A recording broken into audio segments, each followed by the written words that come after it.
নবী বলছে যে বলবে আল্লাহ ছাড়া আর কোনো ইলাহ নাই সে জান্নাতে যাবে।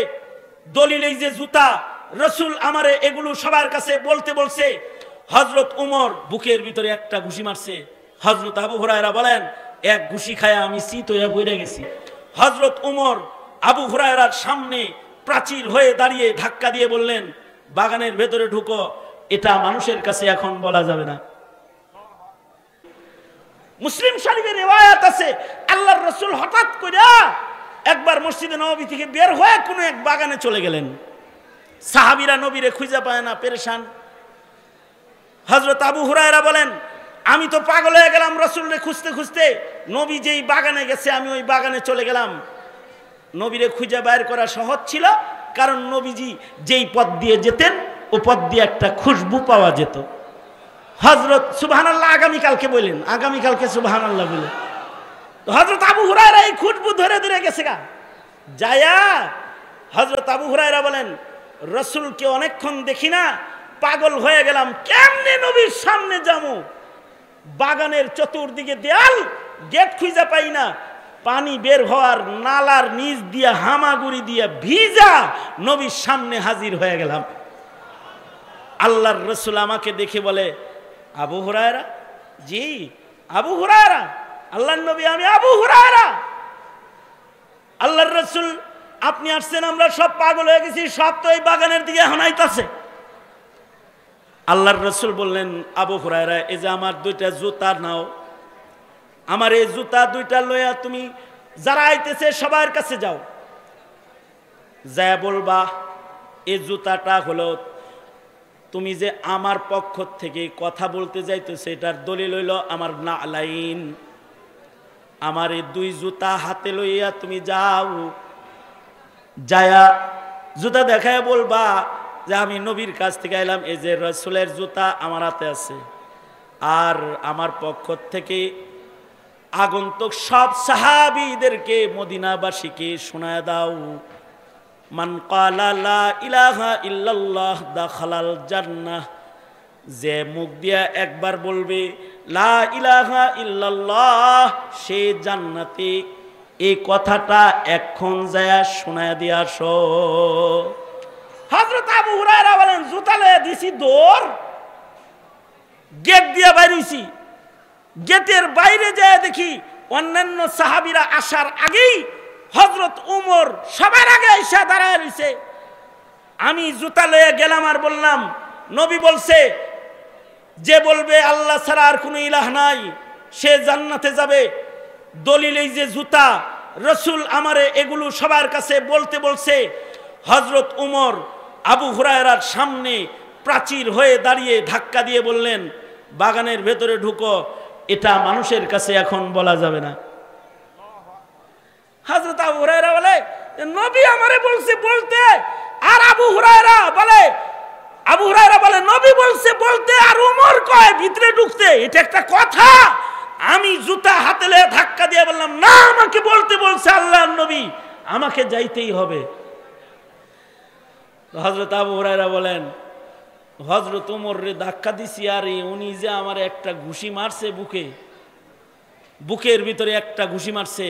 হযরত আবু হুরায়রা বলেন এক ঘুষি খায়া আমি চিত হয়ে পড়ে গেছি। চিত হয়ে পড়ছে এক ঘুষি খায়া, কারণ উমরের ঘুষি তো পাহলওয়ান উমর তো ওই পাহলওয়ানের নাম। সাহাবায়ে কেরামের ভেতরে আজব কিছু। আবু বকর তো ওই আশিকের নাম। নবী যেমনি হিজরত করে আবু বকর তেমনি হিজরত করে। আর উমর হইল ওই পাহলওয়ানের নাম। সবাই রাতের আধারে লুকিয়ে লুকিয়ে হিজরত করে, আর উমর প্রকাশ্যে হিজরত করে। আর তরবারি তুইল্লা বলে আমি যাইতাছি আমার নবীর কাছে। কোনো মায়ের সন্তান যদি মাকে বুক খালি করতে চাস তো বাধা হয়ে আমার সামনে দাঁড়া। কেউ যদি তার বিবিকে বিধবা বানাইতে চাস যাইতাছি মদিনায়, পারলে সামনে দাঁড়া। সেই পাহলওয়ান উমর।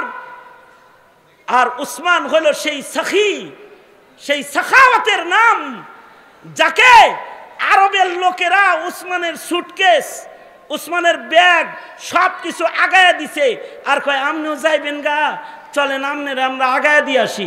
কারণ এত ইহসান আরবের লোকেরা হযরত উসমান থেকে ভোগ করেছে যে হিজরতের দিনে গাঠি মুখ আগায়া দিছে। এক এক সাহাবীর এক এক শান।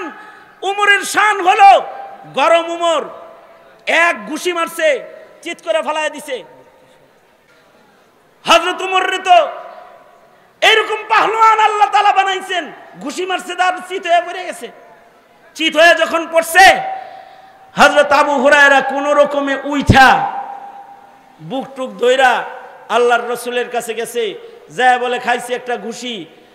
কইসা মারছে উমর আমাকে, আল্লাহর নবী আমি আপনার কথা বলতে গেলাম আর উমর আমাকে মারলো। আল্লাহর রাসূল বললেন, উমর আমি আবু হুরায়রাকে জুতা দিয়া পাঠাইলাম দলিল শুদ্ধা এই কথা বলতে, মান ক্বালা লা ইলাহা ইল্লাল্লাহ দাখালাল জান্নাহ, তুমি তাকে ঘুষি মারছো কেন?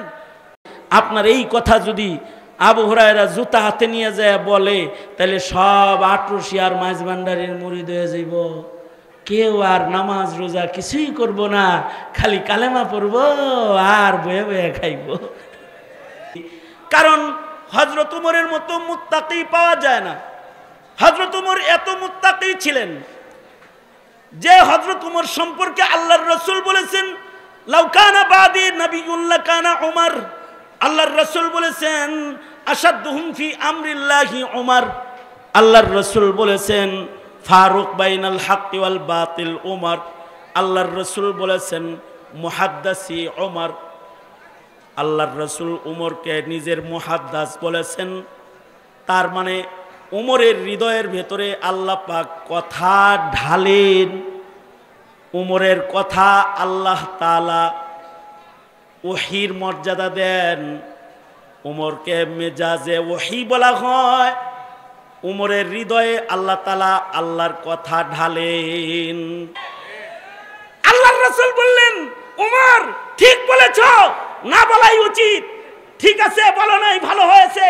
অর্থাৎ হযরত উমর হলেন মুহাদ্দিস। নবীজির কথা উমরের কলবের ভেতরে আল্লাহ তাআলা ঢালেন, আল্লাহর কথা উমরের কলবের ভেতরে আল্লাহ তাআলা নিজ জিম্মায় ঢেলে দেন। প্রশ্ন আসতে পারে, তাইলে উমরের হৃদয়ে আল্লাহ ঢাললো, নবীর সাথে কি খাতির? তাইলে উমরের চাইতে কম নাকি? নবী বুঝলো না? বুঝছে, কিন্তু নবী তখন আলমে রহমতের ভেতরে ছিল। এ কারণে রহমত আর মায়া মমতা যশ পয়দা হয়ে গেছিল। হযরত উমরের সাথে কথা যখন বলতেছে তখন আলমে দুনিয়াতে আছে। দেখবেন কিছু কিছু হালাতে যে যা চায় তাই দিতে থাকে, ওটা রহমতের সময় যায়। রহমাতুল লিল আলামিনের রহমতের গালাবার কারণে বলে দিছে, যা যা কগা যে এ বলবে লা ইলাহা ইল্লাল্লাহ দাখালাল জান্নাহ। এই হযরত উমর তো এরকম একজন আলেমে দ্বীন, যার সিনা এরকম। এই উমর ইন্তেকাল করলেন, তে ইলমের 10 ভাগের 9 ভাগ যেন ইন্তেকাল করলো। এ কারণেই উমরের প্রভাব আধা জাহানের উপরে পড়ে থাকতো। আমার নবীজির প্রভাব সব সময় মাসিরাতা শাহর, 1 মাসের ঘোড়া দৌড়ের রাস্তার ভেতরে রাসূলের প্রভাব পড়ে থাকতো। নবীর নায়েবদেরও প্রভাব পড়ে থাকতো, নবীর উম্মতেরও প্রভাব জমিনে পড়ে থাকতো। এক উমর ইবনে আব্দুল আজিজের প্রভাব জঙ্গল পর্যন্ত পড়ে থাকতো। জঙ্গলের প্রাণীরা প্রাণীর উপরে জুলুম করত না। আলেম বা আমল যদি একজন হয়, তাহলে তার প্রভাব জমিনের রন্ধ্রে রন্ধ্রে পড়ে থাকে। এ কারণেই বা আমল আলেমে দ্বীন হাফিজজি যতদিন বাঁচা ছিলেন, গোটা জমিনের রং ভালো ছিল। বা আমল আলেমে দ্বীন শেখুল হাদিস আল্লামা আজিজুল হকের প্রভাব সারা বাংলার রন্ধ্রে রন্ধ্রে পড়েছিল। বা আমল বা তাকওয়া আলেমে দ্বীন মুফতি আমিনী রহমতুল্লাহের প্রভাব সারা বাংলার রন্ধ্রে রন্ধ্রে পড়েছিল। বা আমল একজন আলেমে দ্বীন শেখুল ইসলাম আল্লামা আহমদ শফি হাটহাজারীর দারসে হাদিসের মসনদের ভেতরে বসে হাদিস পড়াইতো, কিন্তু গোটা বাংলার রন্ধ্রে রন্ধ্রে শেখুল ইসলামের প্রভাব প্রতিপত্তি পড়ে থাকতো।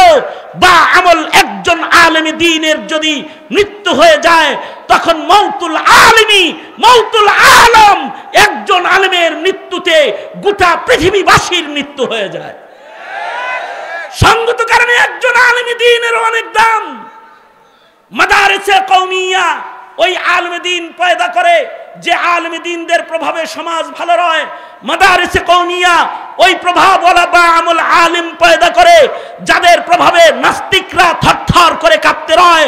মাদারিসে কওমিয়া ওই আলেম দ্বীন বা তাকওয়া ওই ইলমি সমাজ তারা গঠন করে, যাদের প্রভাবে কাদিয়ানীরা ভয় পায়, নাস্তিক মুরতাদরা ভয় পায়, বেঈমানরা ভয় পায়। সঙ্গত কারণে হে জাতি, শিক্ষা কারিকুলাম যখন নষ্ট হয়ে পৃথিবীর জাগতিক শিক্ষা প্রতিষ্ঠানগুলো যখন ইলম শূন্য হতেছে, তখন যখন তোমার শিক্ষাঙ্গনে সমকামিতার শিক্ষা দেওয়া হচ্ছে, যখন ডারউইনের ভ্রান্ত মতবাদ শিক্ষা দেওয়া হচ্ছে, তোমার দেশের শিক্ষাঙ্গনে যখন মানুষকে পুরুষকে মহিলা বানানো, মহিলাকে পুরুষ বানানোর তালিম প্রদান করা হচ্ছে, ওই সময়ে মুসলিম হিসাবে তোমার আগামীর প্রজন্মের ঈমান রক্ষা করার জন্য, তোমার আগামীর প্রজন্মকে আলেম দ্বীন বানাবার জন্য, মুত্তাকি পরহেজগার বানাইবার জন্য, তোমার আগামীর প্রজন্মের ইসলামের ঝান্ডাকে সংরক্ষণ করার জন্য তোমাদের দায়িত্ব দেশের মাদারিসে কওমিয়া গুলোকে পাহারাদারি করে একদল ওই বা তাকওয়া বা রব জামাতকে গঠন করা, যাদের মাধ্যমে পৃথিবীর জাহালাত আর মূর্খতা দূর হবে, আর শিরক আর বিদআত দূর হয়ে ঈমানের রাজ এই পৃথিবীতে সংরক্ষিত হবে। এই বাংলার মাটিতে ইলমের সুবাতাস বইবে, সুন্নতের সুবাতাস বইবে।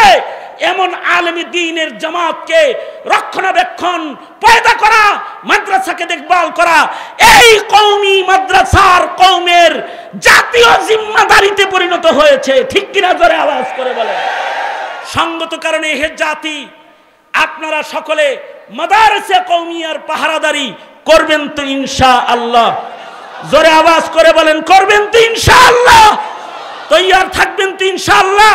মাদ্রাসাগুলোর হার কিসমের খিদমত করে জাতির যোগ্য 12 সন্তানদের সিলসিলা জমিনে আগমনের ধারাকে অব্যাহত রাখতে আমরণ মাদারিসে কওমিয়ার সাথে থাকবো ইনশাআল্লাহ। কারা কারা?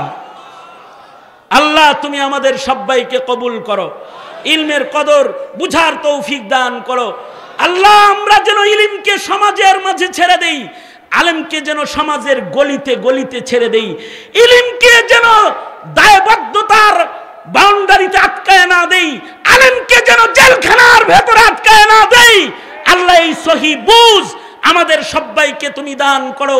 সকলে চিৎকার করে জোরে আওয়াজ করে বলুন আমিন। আমি আমার সংক্ষিপ্ত মুখতাসার বক্তব্যের ভেতরে ইলমি দ্বীনের গুরুত্ব আর আলেমের কর্মকাণ্ড ও আলেমের মর্যাদা, আলেম গঠনের ফায়দার উপরে যে সবকটুকুন আপনাদের সামনে তাকরার করলাম, যা কিছু বলেছি এর থেকে আল্লাহ তাআলা সহি বুঝ আপনি আমি সকলকে আল্লাহ তাআলা দান করুন। এ আশাবাদ ব্যক্ত করেই আমি আমার সংক্ষিপ্ত কথা এখানেই গুটিয়ে আনছি। जो कुछ हुआ या रब तेरे करम से हुआ, जो कुछ होगा तेरे करम से ही होगा। व आखिर दावाना अनिल हम्दुलिल्लाहि रब्बिल आलमीन।